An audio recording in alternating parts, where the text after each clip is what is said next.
नमस्कार, मी Ganesh hour M H मराठीमध्ये आपल्या सगळ्यांचं स्वागत करतो. मी आज आलोय संगमनेर तालुक्यातील कवठे खुर्द या गावामध्ये आलेलो आहेत आणि माझ्यासोबत ह्या ताई आहेत, लता मनोहर टपाल, आणि ह्या एक दुसऱ्या ताई आहेत, सारिका सचिन टपाल.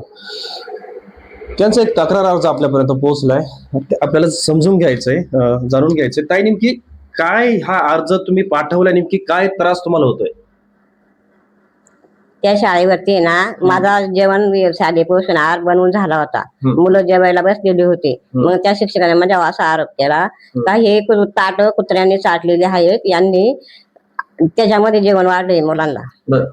मी मग त्यांनी असं सांगायचं होतं मला का ते ताट तुम्ही परत धुवून घ्या आणि मग मुलांना. पण ते मला असं सगळं जेवण झालं होतं सगळं हे करून, आणि मग त्यांचा माझा मेटर झाला. परत मला मग बोलत्यात मला ताट द्या घासून. तर मी बोलते देते घासून. ते म्हणे मी म्हटलं ताट मी घासून आणते. म्हणे मग ते ताट मला नाही पाहिजे, मला भाभीच्या घरून ताट घेऊन या. भाभीच्या घरून ताट घेऊन या. तर म्हणलं तसं आपल्याकडे ताट आहेत, पण मी आज जास्त माणसं वाढल्यामुळं मी ताट ते घासले नाही. ते जेवढे मला रोजचे लागतात ना, मी तेवढे ताट घासले. मी तुम्हाला देते ताट घासून. ते म्हणे उठतात ते ताट नदीला फेकून दे. असं का बोलतात ते? हा, मग तेच, मग त्यांनाच माहिती आता ते काय बोलतात असे. मग ते बोलले असे तिकडे फेकून द्या. तर मग त्याच्यावर मी गप्पा झाले थोडी, आणि मी काहीच बोलले नाही त्यांना. आणि ते बोलून ते मला असं बोलले. तर मी ती एका शाळेत मध्ये रावण मध्ये होते, तिकडे बाहेरच्या साईडनं, मी पण बाहेरच होते.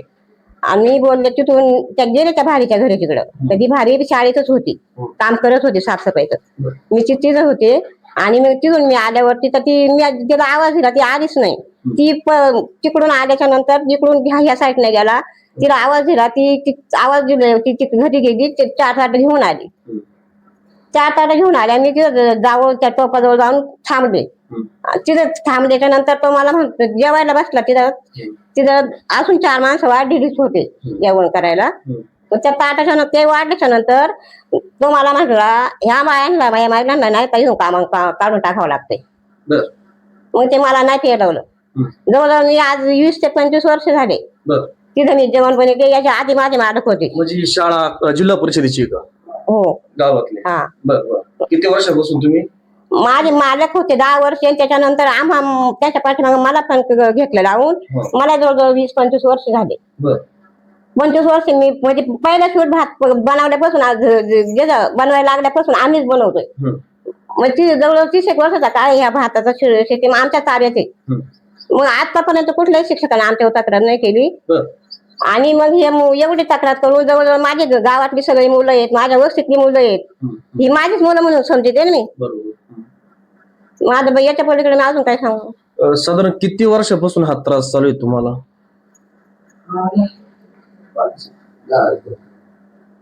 म्हणजे हे नेमकी हे जे झालंय, नेमकी केव्हापासून तो मास्तर म्हणजे तो जो काही शिक्षक आहे समोरचा, तो तुम्हाला त्रास देतोय? शिक्षक आहे ना, हे बोलणं आहे ना, हे एका दिवस बोलणं आहे. याच्या पलीकडे बोलणं आहे ना, मी आता ते हळूहळू आहे ना, ते माझी सूनबाई सांगू शकते थोडं.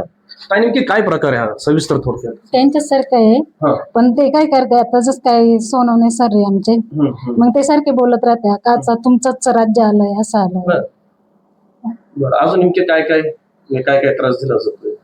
त्यांच्याच सारखा त्रास आहे मला असं समजलंय का 14 तारखेपासून तुम्ही त्या ठिकाणी आता पोषण आहार बनवतच नाहीये? हो, तिथं आता कोणीच बनवत नाहीये?